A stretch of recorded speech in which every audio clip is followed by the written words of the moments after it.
आप Sweden country के admission procedure के बारे में जानना चाहते हैं कि एडमिशन का क्या प्रोसेस है, हम कैसे एडमिशन ले सकते हैं, क्या हमको एप्लीकेशन फीस को जैसे कि अदर कंट्री में दोबारा पे करना पड़ता है, ऐसे पे करना पड़ता है कि नहीं।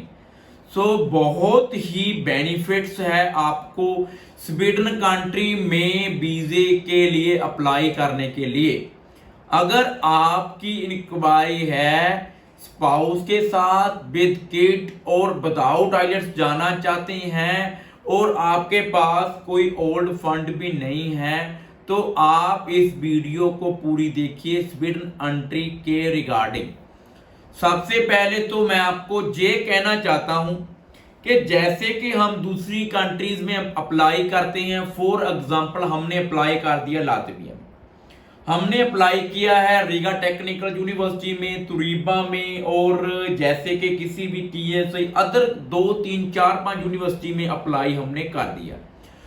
हमको जैसे अप्लाई करना होता है तो हम डायरेक्टली यूनिवर्सिटी के पोर्टल के डायरेक्ट हम ऊपर जाते हैं, सीधा डायरेक्टली यूनिवर्सिटी के पोर्टल पर जाते हैं। अगर आप अलग अलग यूनिवर्सिटी में अप्लाई करेंगे तो आपको अलग अलग यूनिवर्सिटी के पोर्टल पर जाना पड़ेगा। जब आप यूनिवर्सिटी के अलग अलग पोर्टल पर जाएंगे तो आपको यूनिवर्सिटी की कुछ फीस होती है, कुछ एप्लीकेशन फीस होती है, आपको अलग अलग पे करनी पड़ेगी। But a lot of benefits to study in Sweden. अगर आप स्वीडन में अप्लाई करेंगे तो आपको वहां पर अलग अलग यूनिवर्सिटी में जाने की जरूरत नहीं है, आपने ओनली सेंट्रल पोर्टल पर अप्लाई करना है। वहां पर आपने कोर्स ऑफ सिलेक्शन को सिलेक्ट करना है। आप 5-6 कोर्स को सिलेक्ट कर सकते हैं, आप 5-6 यूनिवर्सिटी को सिलेक्ट कर सकते हैं। आप उससे एट ए टाइम आप 5-6 यूनिवर्सिटी को सिलेक्ट कर सकते हैं और 5-6 कोर्स को सिलेक्ट कर सकते हैं। No need to select other university and then pay tuition fees, pay application fees। आपको ओनली 900 करोना पे करना है, अकॉर्डिंग टू इंडियन करेंसी आपको ओनली 10,000 पे करना है, जिससे आप 4-5 यूनिवर्सिटी में अप्लाई कर सकते हैं और डिफरेंट काइंड ऑफ कोर्स में अप्लाई कर सकते हैं और आप अपना स्टेटस चेक कर सकते हैं। जो सेंट्रल का पोर्टल है आप चेक कर सकते हैं कि हमारा एडमिशन लेटर कब तक आएगा, किस यूनिवर्सिटी ने आपको एक्सेप्ट किया है, किस यूनिवर्सिटी ने आपको रिजेक्ट कर दिया। और कुछ यूनिवर्सिटीज आपसे कुछ डॉक्यूमेंट्स मांगती है, बट डॉक्यूमेंट्स आपको पहले ही अपलोड करने पड़ेंगे, जो कि रिक्वायरमेंट्स डॉक्यूमेंट होते हैं। जैसे कि आप विदाउट आइलेट्स अप्लाई कर रहे हैं तो आपको MOI LOR सबमिट पहले करवाना पड़ेगा। और इसके साथ SOP, ये डॉक्यूमेंट आपको सबसे पहले प्रिपेयर अकॉर्डिंग चेकलिस्ट आपको पहले सबमिट कर फिर उसके बाद आपको जो प्रोसीजर है इसका अप्लाई करना पड़ेगा। देन आपने अप्लाई कर दिया, उसके बाद हमारा अगला प्रोसेस क्या होता है कि हम एडमिशन लेटर के लिए वेट करते हैं। हमारा एडमिशन लेटर कब आएगा? स्वीडन में एडमिशन लेटर के लिए आपको 3 मंथ की वेट करनी पड़ सकती है। 3 मंथ के बाद इसका एडमिशन लेटर आता है। जब आपका एडमिशन लेटर आ जाएगा उसके बाद आपने इमीडिएटली रेजिडेंसी कार्ड को अप्लाई करना है। एंड रेजिडेंसी कार्ड के लिए आपके अकाउंट में मैंने बताया था कि फंड होना चाहिए। फंड आपके पेरेंट्स के अकाउंट में नहीं होना चाहिए। अगर आप स्पाउस वीजा लगा रहे हैं तो आपका अकाउंट ज्वाइंट होना चाहिए, अगर आप सिंगल लगा रहे हैं तो आपके अकाउंट में होने चाहिए। बट ये पेमेंट आपकी फ्रेश भी चल सकती है। अगर आपके पास एक्सपीरियंस है, जॉब है, देन ये बहुत ही बेनिफिट और प्लस पॉइंट हो सकता है।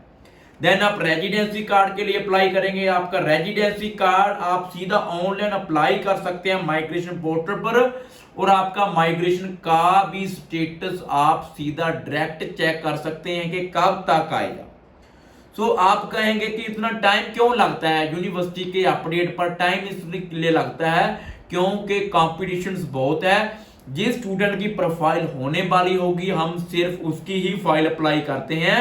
अगर केस कोई वीक है तो हम उसको अदर कंट्री सजेस्ट कर सकते हैं, जैसे कि फिनलैंड, नीदरलैंड और लातविया, लिथुआनिया।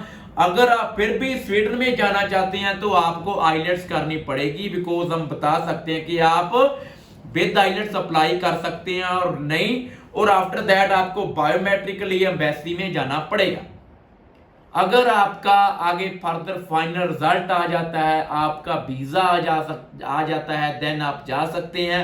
आगे भी आपको यूनिवर्सिटीज आपको लॉट ऑफ बेनिफिट्स प्रोवाइड करती है, जैसे कि हमारे इंडियन स्टूडेंट को लगता है कि हम वहां पर जाएंगे, हमारा रहने करने के लिए कहां पर जाके रहेंगे, हमारे पास अकोमोडेशन नहीं है, तो यूनिवर्सिटी आपको आपकी मेल पर, जो आपकी मेल होती है, आपकी मेल पर एक लिंक शेयर करती है। उस लिंक के थ्रू वो एक यूनिवर्सिटीज जो स्टूडेंट वहां पर रह रहे हैं उनका डाटा शेयर करती है।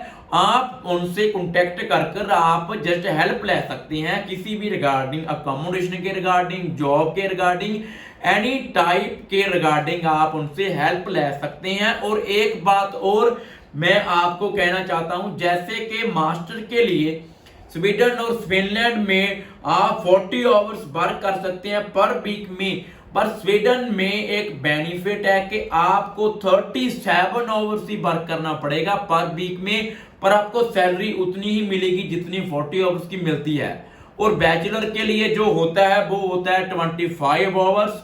एंड जब आपकी स्टडी कंप्लीट हो जाएगी उसके बाद आपको को स्टडी परमिट मिलता है, वो मिलता है 18 मंथ का, 18 मंथ का आपको को स्टडी परमिट मिलता है, जिससे आपको जॉब सीकर वीजा होता है, जिसमें आपको जॉब फाइंड आउट कर आप वर्क परमिट, जैसे कहते हैं वर्क परमिट में आपको करवाना पड़ता है। तो इस कंट्री में जैसे कि हमें होता है सेमेस्टर, हमने इतने सेमेस्टर कंप्लीट कर लिए, सो यूरोप में किसी भी कंट्री में आप स्टडी करना चाहते हैं तो वहां पर क्रेडिट होते हैं। तो जो 30 क्रेडिट होता है वो होता है एक सेमेस्टर, 6 मंथ। तो कोई भी कोर्स आप लेना चाहते हैं वो क्रेडिट का होगा, जैसे कि मास्टर होती है वो 2 ईयर की होती है, वो 120 क्रेडिट की हो गई।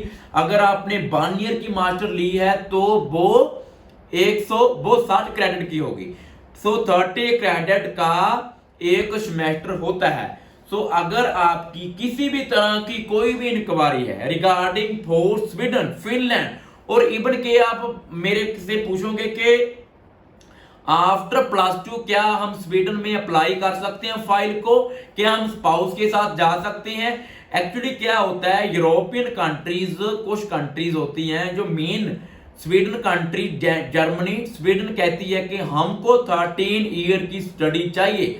जैसे कि आपने 13-12 साल की स्टडी की हुई है, उसके बाद आपने कोई डिप्लोमा किया है, आपने बीकॉम की है, आपने बीसीए की है, आपने 1 ईयर अपनी बैचलर का ड्रॉप कर दिया, उसके बाद with IELTS, not without IELTS, with IELTS आप डायरेक्ट एडमिशन ले सकते हैं बैचलर में। बट कोई स्टूडेंट फिर भी आफ्टर +2 सीधा डायरेक्ट जाना चाहते हैं स्वीडन में, वो भी जा सकते हैं। वो वहां पर स्वीडन में 1 ईयर का एडवांस प्रोग्राम ले सकते हैं, उसके बाद डायरेक्ट एडमिशन ले सकते हैं बैचलर में। वो कैसे अप्लाई कर सकते हैं, कैसा अपना स्पाउस के साथ वीजा अप्लाई कर सकते हैं, सो इसके रिगार्डिंग आप हमसे किसी भी टाइम संपर्क कर सकते हैं। आपकी किसी भी तरह की कोई भी इंक्वायरी है regarding for Sweden, regarding for Finland, Norway and Netherland, और इसकी जो डेडलाइन है वो 15 अगस्त इसकी डेडलाइन है। इससे पहले आपको अप्लाई करना पड़ेगा। सो अब स्टार्ट हो चुका है प्रोसेस। अगर आप स्वीडन में स्टडी वीजे की फाइल को अप्लाई करना चाहते हैं तो आप हमसे किसी भी टाइम संपर्क कर सकते हैं। सत श्री अकाल।